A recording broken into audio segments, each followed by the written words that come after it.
Oh, How's it going? I'm posting. What you posting about?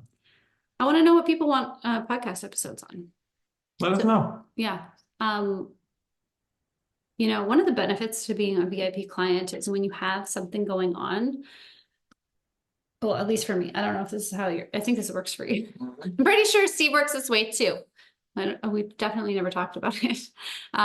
Is when something's going on that's an issue in your world, sometimes in a coaching session, at least the way we do coaching, I can't speak for every coach, but I try to really help my clients process and go through the issue. Sometimes we create a strategic plan, but often things will kind of come to me after the fact. So what I often do is when I have a client who's dealing with something, if I sort of have more information drop in from the cosmos or from my own experience that I just didn't think of on the call, we create these episodes for you. So when you're a VIP client, you get special podcasts created just for you. It's a special deal. Bonus. But Bonus. but if you're listening and you've been listening for a while and you have a burning question, if you're watching us on YouTube, you can post it in the comments, please do. Or if you are listening, you can email hello@thesuperbound.com with the subject podcast topic and let us know what is going on. And if it's something we can speak to, we'll put it in the queue. Brilliant. Hope we don't get like 1,000 things because then Oh, big Q. big queue, years to come. So today we're going to talk about channeling ideas, channeling content. Businesses need information to grow and thrive. And so that might look like how to handle certain challenges that are happening with employees, with relationships. It could look like how to create content. The internet needs content. And if you're going to be standing out in people's minds, being present in a way that is powerful and reflects who you are is a great way to do that. Aaron happens to be quite experienced with channeling content, and a lot of people feel the opposite. They kind of have a block around it and they think, I can't do it. It takes me so long. Let me just ask ChatGPT. ChatGPT is so much better than I am. How, Not better than the spirits, though. right? Without becoming modern day John Henry's about it and dying with a keyboard in our hand rather than just letting the machine do the job, how do we stand out? How do we create great material with help from the spirit realm? Yeah. Okay. So first of all, this is something I rarely talk about just because I think there are some pockets of the new agey movement that have kind of given channeling a really weird reputation. And so even though it's so funny, I'm like, even though I'm a witch and I tell people it's not a secret, I'm part of a religion, and we do a lot of spirit work. But I know when people start talking about channeling, it can seem like almost too woo-woo and new agey. And I'm not like a big new agey kind of person. It sounds weird, but I just think that a lot of times there's folks who not to like throw shade, but I think there's people that really do pick up like a manifestation technique and a channeling, and they're going to like talk to their spirit guides suddenly without understanding the deeper esoteric, or like they don't educate themselves on kind of where this came from. They're not doing it with reverence to the traditions that this work comes from and the preservation of various schools. They're just like, I don't know, I read about it in a book, or I learned it on TikTok, and that's all I need to know. Like now I am an expert. So I don't talk about it because I don't want to lump myself in with people who do that. However, I do believe that these are tools and techniques that really are available to everyone. I don't think you need to go and pay thousands of dollars to learn channeling.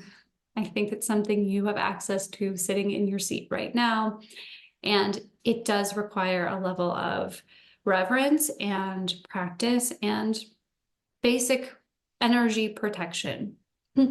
So just like you wouldn't just take advice from any random person on your business, I don't think you should be taking advice from any random spirit, energy, or voice in your mind, however you think about it. So I'm not here to debate the realness or not of it. Because the truth is, I don't know. I don't know for sure how this works. I do know that if you want to be using, in my opinion, if you want to be using spiritual techniques in your business, it is really important that you do that in a way that's respectful, that you do that with a basic foundation of meditation. So if you've never meditated in your life, maybe spend a month or two taking 10 minutes, 20 minutes to sit and learn how to be still, learn how to be with your own self. We have so many meditations inside of Superbound Life, which is you can get access to that for very nominal monthly fee. We will walk you through that. We'll teach you that. If for folks who are in that, we can actually walk you through a channeling meditation if you're interested. But all of this to say, I don't recommend you just listen to a podcast like this and dive right in if this is not something that's already part of your practice. Nor do you need 20 years of training to do it.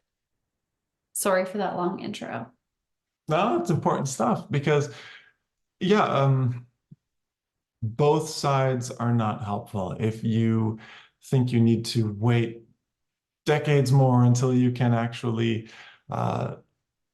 channel something, or you can create from a transcendent place, from a place that rings so true that it's going to speak to the people that you want to reach. That's not true. But if you also think that to work with energies like this is just a matter of turning on the faucet, that's not true either, right? There's a certain amount of Well, you self-development. can, but you'll burn yourself out. Like you can just turn on the faucet and say, okay, I'm wide open. Spirits, tell me what you got. Or cosmos, tell me, or higher self, tell me what you got. If you're not able to ground that, that's where people get into like weird situations. Mm. So yes, It's got to be sustainable. got to be sustainable. I do recommend a foundation of meditation. I do recommend some study. I learned this through teachers, pagan teachers. So those would be the resources I would recommend because they often have a deeper understanding of occult traditions.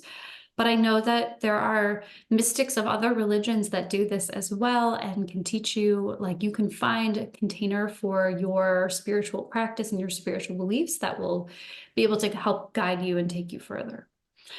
But the basics, if I were doing this as a workshop, which we might do this as a workshop, maybe we'll do this as a workshop in our membership, it is having that foundation of meditation and also the mindset piece of believing that it does not always have, that everything you create doesn't always have to come from your own toiling. So a really big mindset shift that I work with clients on in creative capacity is dismantling the belief that good quality content takes a lot of time, takes a lot of thinking, takes a lot of toiling. I use a technique sometimes with people called 7-minute marketing. And if they are not like long-term meditators, I guide them through this, but we can even pull like a tarot card or an oracle card and say, could shuffle that deck and say, okay, what do my clients need to hear today? What do my customers need to hear from me to let them know that I'm a safe person to work with, that I'm going to be able to help them? And we can shuffle those cards and pull a card. You could do this with a spiritual book. You could just like pick a passage from a spiritual book. You could do this with basically anything. But if you don't have a tool available for you, it can be as simple as sitting quietly, connecting with the guides you have for your business, connecting with the big vision you have, the values you have, and saying, I'm open to receiving the imagery, the symbolism, the words that my audience needs to hear today. Sometimes I will write these in my own, I mean, they come through my own voice, but sometimes I will write love letters from the oracle, which is direct channeling. It's the message that I am getting put on paper for my people. And I'm never honestly sure who exactly it's for, but I always hear from somebody that like, you were speaking directly to me today. And it wasn't me. I'm like just kind of the intermediary, but it's a really neat thing to do. And it doesn't take a lot of time. It doesn't take a lot of personal energy. You always want to ground. You always want to thank. You always want to offer gratitude towards that, that spirit or that energy, however you like to think about it, or that higher or more divine self.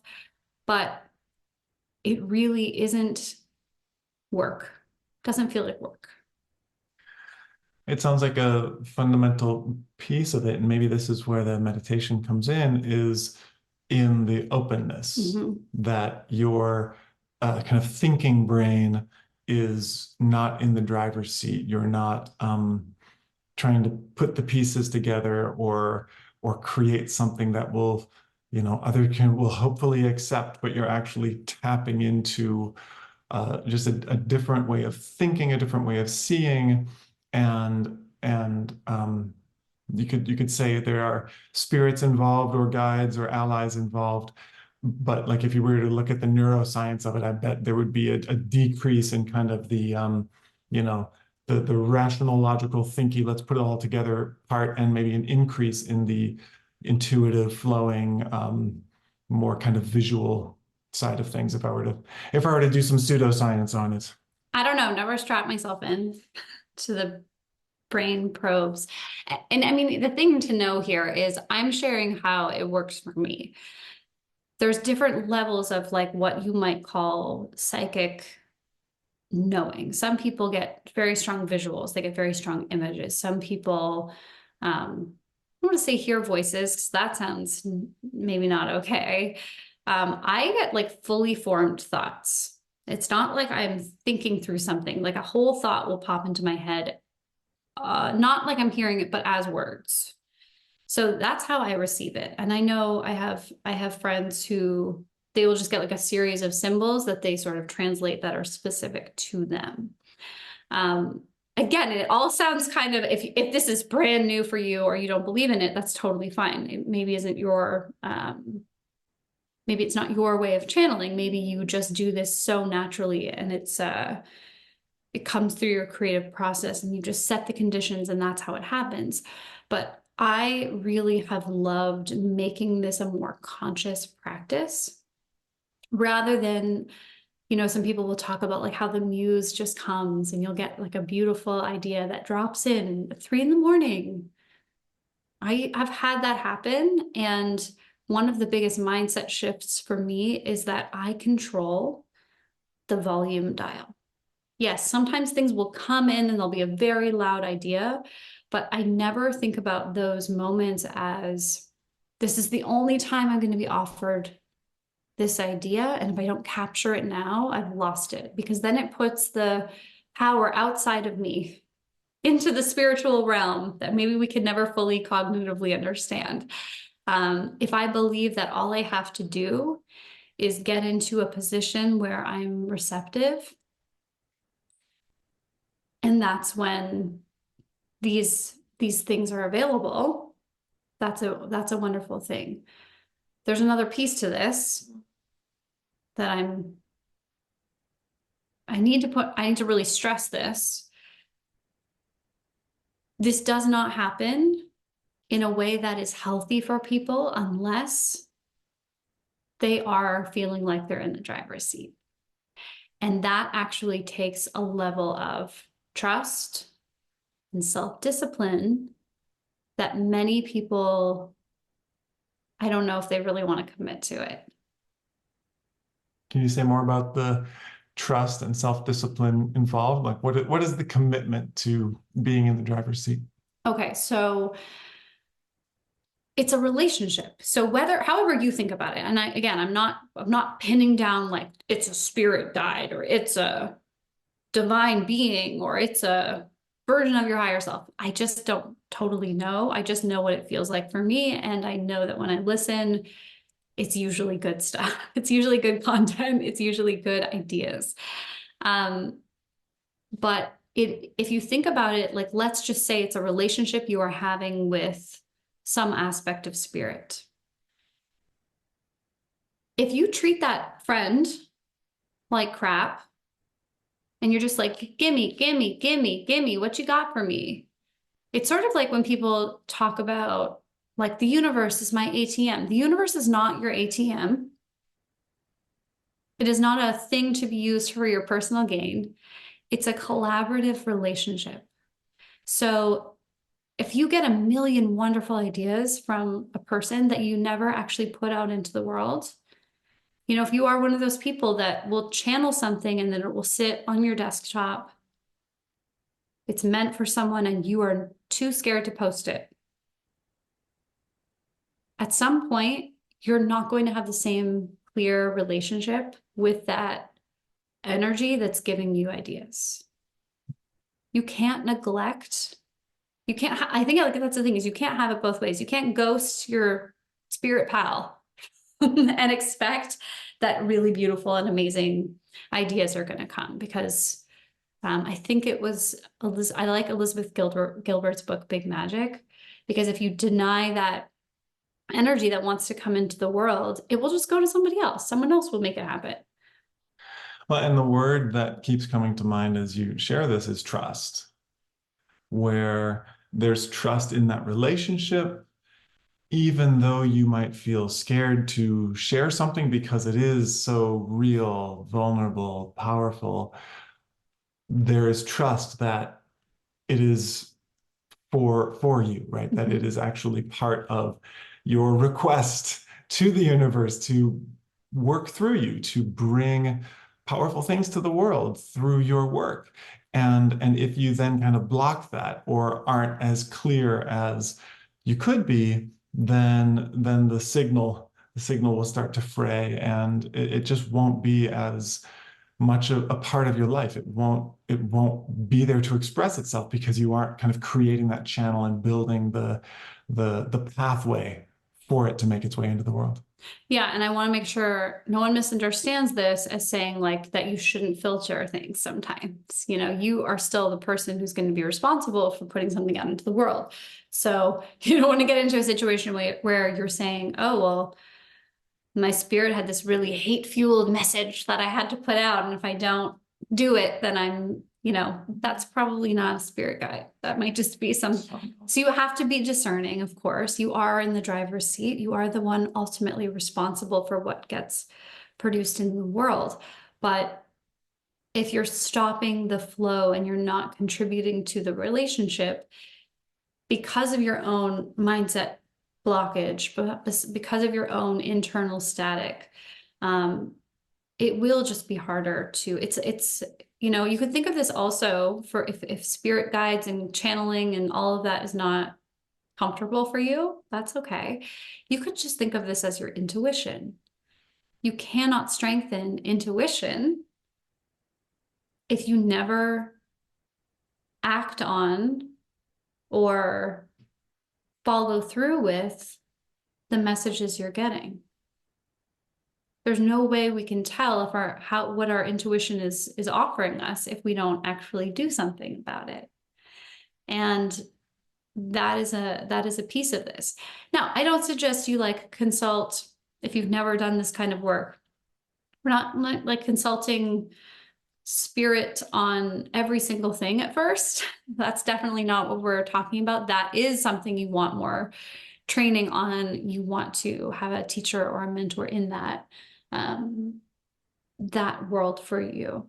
But when it comes to content for your business, ideas for how to grow,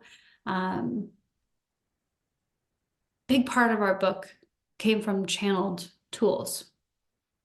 You know, it wasn't like, let's sit down and think of a way. Yeah. Steve, let's think of a way we could talk about people's internal mindset drama. Was like, no, what is that? What does that really feel like? Let's open up. And one of the visuals that came to us was heavy bowling ball in a backpack as someone was hiking up a hill. We were like, what would that be called? Another visual that came to us was like, what if you were to step into an old-timey TV between station with that snowy fuzz? I'm like, it's static. And so these ideas, these for you, some images, for me, some words that came through informed the framework for a lot of the tools we use. Yeah. So to speak to the question, how do you use channeling for your business? It sounds like, as we're even just unpacking this question here, the first step is to have your own foundation in stillness, in silence, spaciousness, being grounded. That is often called meditation, but it's some kind of a practice of presence, introspection, stillness. Because without that, it's hard to tell the signal from the noise. There's a lot of noise in our brains. There's a lot of ways that we kind of get in our own way. And so having the ability to step out of your own way, to know what the mind sounds like versus something that really wants to come forward is the foundation. With that in place, making the request that I want something inspiring, I want something powerful, I want to bring forth this wisdom and power from the universe into the world.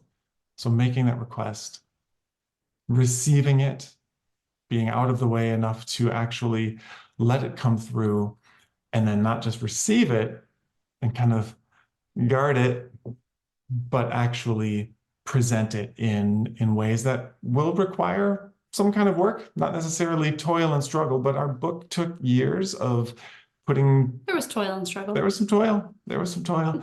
And yeah, sometimes it will take work. It will be a bit tedious to kind of take that step from, I have this inspiration, to now it is yours to receive.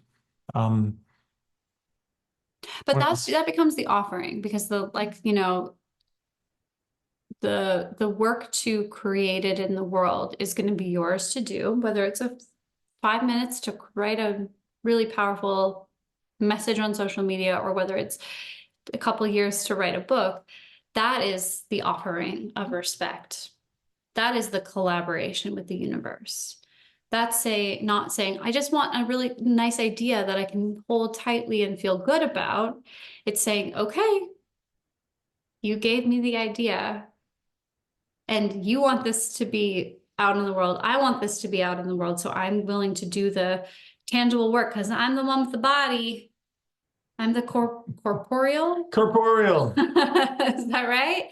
Yeah, I'm the one living in this earthly body. So I'm the one that's going to do it. And you have to kind of uphold that part of the relationship in order for more of it to be available. I mean, it's interesting. A lot of people asked us how we were able to maintain such a creative schedule, even while we were writing. We still had a podcast every week. We we're still posting all the time on social media. We were creating tools, we were creating classes, because I'm like, well, that spirit, the spirit of our business as a spiritual practice is flooding us with more ideas, because it can see that we are like we're a channel. We are a channel for that energy to be out in the world, and see that we're serious about it. So yes, you can do beautiful offerings of gratitude. Witches love their offerings. We love to light candles and have the incense and leave things on the altar for spirit. But the best offering is your work in the world, in my opinion. So that will also establish more trust. You will see the fruit of that in your mundane life. You'll have that deeper relationship, and having support, having people you can talk to, having mentors, teachers. I'm just deciding this right now. We are going to do a channeling class for our members. So at this moment, the membership is open. You can join at besuperabound.com/life. And that is our monthly membership. You can join. If you only want to come for that class, you can just come in, stay for a month. You get access to yoga, meditation, various spiritual and magical classes. Community. A very nice community of people. And we can play with this as a tool together for however long you're in the membership. We can support you. It is helpful to have people to bounce ideas off of, people who do this regularly, where it's not a big deal for us. You know, we're talking about something that I think a lot of people are like, ooh, mysterious and very woo. And I'm like, oh, it's just, this is available to everyone. It is another tool. It's another piece of understanding your own magic in the world. So I'd love to see you there if this is interesting to you. Come join us. Erin, thank you for sharing your wisdom on it. And yeah, it's a practice that will help you grow as a human being. It will help you feel more connected to your own higher self, your own essence, and will make your business that much more an expression of your uniqueness, your presence, your embodied reality in this world. So do it. We highly recommend it. We can't wait to support you in that. Come join us in Superabound Life, and we'll talk to you next time. Take care.